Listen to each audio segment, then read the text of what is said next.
Le bar. Le Ben Prop était une de ces cafétérias du Texas où des rednecks à moustache, chemises à carreaux et Santiago reptiles doivent à l'abnégation de leurs ancêtres de siffler tranquillement des Budweiser au comptoir à côté de la console à fléchettes. Il y avait près du billard à 6 trous un jukebox rouge et or qui crachait de la bluegrass quand on introduisait un quarter dans la fente. La vulgarité de Venda, la serveuse aux cheveux orange, se reflétait dans les miroirs et dans les chromes de la tireuse à bière. Elle servait les doubles whisky, les chopes de blonde et les cafés allongés des voyageurs qui garaient leurs voitures sur le parking de gravier au bord de la M51, la route de Phoenix à Tucson. Ivan la croyait d'origine irlandaise, à cause de son nez retroussé, d'un très léger renflement du ventre, de ses taches de rousseur sur les avant-bras. Et surtout, de cette manière de s'enflammer avec une gaieté sauvage lorsque Emmylou Harris et Sheryl Crow beuglaient en déraillant pas mal de leur voix salope le refrain de Juanita dans les baffles, imitation années 50. Il venait pour l'Opus One, un vin que les Rothschild avaient acclimaté dans la vallée de Napa. Venda avait noté leurs habitudes. Depuis 10 jours, chaque soir, ces 4 Russes poussaient la porte battante avec des yeux éteints. Ils s'asseyaient sous la carène de buis rouge encastrée dans le mur. La drop zone s'étendait à 1 kilomètre du bar, et à moins d'être totalement paniqué en se jetant de l'avion, on remarquait tout de suite le toit de couleur homard de l'établissement. Les parachutistes sont des gens qui ont l'air de s'ennuyer, assis sur les banquettes en sky d'un bistrot, alors que le ciel s'éploie par la fenêtre. Depuis une vingtaine d'années, le Ben Prop recueillait les chuteurs après la journée de saut, et les Texans du comptoir n'accordaient pas la moindre attention à ces abrutis suicidaires, comme les appelait ce vieil alcoolique dédi, vaché depuis 1964 au ranch d'Eloy, près du Rio Mato. Yaroslav enleva sa casquette. « Tu ne devrais pas. Les ricains ne se découvrent pas à l'intérieur, » dit Yuri. « Je la remets, » dit Yaroslav. « Il faut se conformer aux usages, » dit le prof. Il s'appelait Yuri, mais on le surnommait le prof, parce qu'il était le plus vieux de la bande et qu'il portait des lunettes. « Sinon, quick, » dit Nastia. Elle était la femme du prof, et elle fêtait quelque chose d'important ce soir. « À ton 1000e seau, » dit Yuri, lorsqu'il eut rempli les verres de ce vin lourd, gorgé de syrah, que Venda avait débouché devant eux. « Et au seau de demain, » dit Nastia. « Skydive or die, » dit Yaroslav. Ivan s'était levé et, dans un anglais en copeaux, commandait à Venda des beignets d'oignons frits. Il lui disait en russe des petites choses salaces et faisait semblant de ne rien comprendre aux questions de la fille parce qu'il voulait s'attarder dans ces effluves qui lui rappelaient le gel douche de Ludmila, la pionnière qui s'était offerte à lui dans les toilettes du camp Maxime Gorky lors du rassemblement des Komsomols de Vladivostok en juillet 1988. « Ivan, reviens, on trinque, » dit Nastia. Tous les ans, au mois de décembre, les 4 Russes chutaient dans le ciel d'Arizona. Sauter aux États-Unis sanctifiait le labeur d'une année dans les brumes de l'extrême-orient russe. Yaroslav et Ivan, ingénieurs atomistes, travaillaient à la base de sous-marins nucléaires de Bolchoï-Kamin, près de Vladivostok. Nastia tenait la comptabilité du garage de bagnole américaine de son mari, Yuri, dans le centre de la ville. En ce temps-là, les nouveaux riches post-soviétiques aimaient parader en Hummer dans les embouteillages de la ville, avant de remiser leur machine ad vitam à cause de l'une de ces foutues pièces détachées qui ne traversaient jamais le Pacifique à temps. Parfois, un de ces abrutis faisait une sortie de route et Yuri râlait pendant une semaine car le spectacle de la carcasse explosée sur le bas-côté ne donnait pas une bonne image des concessionnaires. Leur existence se tirait mollement devant la mer du Japon. La semaine, ils engloutissaient des litres de thé. Le prince Vladimir avait le goût de la résignation. Lorsque les journées s'effilaient trop mornement devant les écrans de contrôle pour les uns ou dans l'odeur d'huile de vidange pour les autres, ils s'imaginaient à la fin de la semaine, serrés dans le petit Yak 52 bimoteur. Là, ils attendraient que la porte de l'avion s'ouvre, que le vent s'engouffre, la délivrance. Le samedi, quel que soit le temps, ils se retrouvaient à 9h du matin à l'aérodrome de Bolodievo. Le parachutisme offrait la clé des ciels de glace. Nastia pensait parfois qu'elle ne vivait que pour cet instant où le petit carré de terre s'invitait dans l'enchassure. Sauter de l'avion était meilleur que l'amour.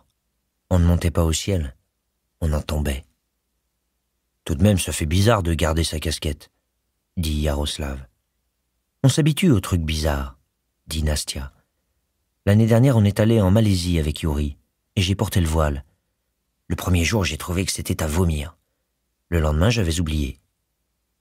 Et c'est ainsi que, s'habituant à l'inhabituel, le peuple finit par accepter l'inacceptable. C'est de qui? Dit Nastia. Du Che Guevara, je crois, dit Yuri, ou de Kropotkin, je ne sais plus. Ce n'est pas une infamie de se conformer aux usages des gens. Si vous êtes invité chez des hôtes, la moindre des choses est de vous plier. Dans la vie, comme en parachutisme, il faut plier, dit Ivan. Vous connaissez Stoddart et Connolly, dit Yuri. Une marque de glace, dit Yaroslav. Sur un geste de Nastia, Venda apporta une seconde bouteille de vin. Ivan coula un sourire idiot à la serveuse et lorgna ses gros seins blancs, songeant à la panna cotta du restaurant italien de la Prospekt Aleutskaya à Vladivostok. Non, dit Yuri. Ce sont deux Anglais qui voyageaient à cheval en Asie centrale pour établir des comptoirs de commerce à la fin du XIXe siècle. Des ambassadeurs. Ils avaient un mandat de la reine. Un jour, ils arrivent à Bukhara et veulent rencontrer l'empereur ouzbek, un tyran avec des doigts boudinés qu'il lui suffisait de claquer pour que se couchent sur ses genoux des petites danseuses slaves. « Heureuse époque », dit Yaroslav. « Ta gueule, Yaroslav », dit Nastia. Ivan n'écoutait pas. Il étudiait les déhanchements de Venda. Pouvait-on modéliser en algorithme le mouvement des filles? La serveuse croisa son regard et Ivan leva un sourcil en découvrant ses dents. « Tu lis des trucs comme ça dans ton garage, Yuri ?» dit Yaroslav. « Oui. » Les deux officiers se rendent au palais impérial. On leur dit que le Khan est disposé à les recevoir et qu'il les attend. Ils sont à cheval, ils ne connaissent pas les usages, ils rentrent dans la citadelle sans mettre pied à terre. Seul l'empereur jouissait de ce privilège. Le peuple, lui, devait descendre de cheval. Les Britanniques ne le savaient pas. Pour avoir ignoré le protocole, on les a décapités en place publique, malgré les suppliques de la reine d'Angleterre. « C'est très bien. Vive les usages, dit Nastia. Ta casquette, tu dois la garder sur la tête. » Il y a une autre histoire en Mongolie, dit Yuri. « Sais-tu qu'Ivan ne t'écoute pas, dit Nastia. »« Il est distrait, le pauvre chéri, dit Yaroslav. »« Je crois que je lui plais, dit Ivan. »« Pauvre petite, dit Nastia. Les Américains n'ont aucun goût. » Yuri resservit une tournée. Le verre fut vidé à l'amour. En Mongolie, donc. C'est un émissaire arménien. Il arrive à la cour du Khan. Il a parcouru des milliers de kilomètres à pied dans les steppes. Il entre dans la tente de l'empereur et ne sait pas que la planche de bois qui ferme le seuil des yourtes est une pièce symbolique, quelque chose comme le stick ou l'achéron, la ligne entre le cosmos et l'univers domestique, enfin, vous voyez. Et le type frappe consciencieusement ses bottes contre l'empiècement pour ne pas salir les tapis de la yourte. On lui a tranché la tête. Elle a dû rouler sur la prairie, dit Nastia. Venda s'approcha et déposa l'assiette de beignets d'oignons frits en se penchant sur la table, et le mouvement du buste souleva le t-shirt. « Merci, ma chérie d'amour, dit Ivan en russe. Un jour, tu seras dans l'avion avec moi, et nous sauterons dans le ciel, et je te sauterai sur la terre. »« Ivan, tu es lourd, dit Nastia. » Yuri servait le vin à ras-bord. « On peut continuer la démonstration, dit-il. Chez les Touaregs, s'interposer entre le feu de bois et un homme qui s'y réchauffe est un défi mortel. Caresser la tête des enfants en Asie centrale est irrespectueux. Lever le pouce chez les Perses est obscène. » Yaroslav, à la mode russe, venait de poser les deux bouteilles vides sur le sol au pied de la banquette. « Je ne suis pas sûr que les Yankees apprécient qu'on jonche leur plancher de bouteilles, dit Nastia. Remets-les sur la table. » Venda s'approcha pour débarrasser. Ivan attrapa les deux bouteilles, les lui tendit et les retint dans sa main au moment où la fille s'en saisissait.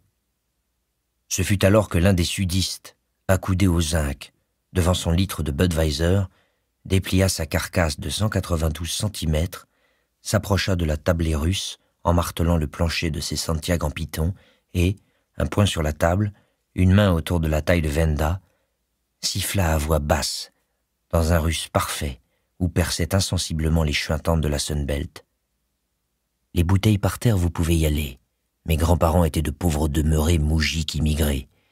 Mais ce qui n'est pas du tout dans nos mœurs, ici, puisque le sujet vous intéresse, ce sont les branleurs nouveaux russes qui font les yeux doux à la serveuse du Ben Prop, qui se trouve être ma femme. »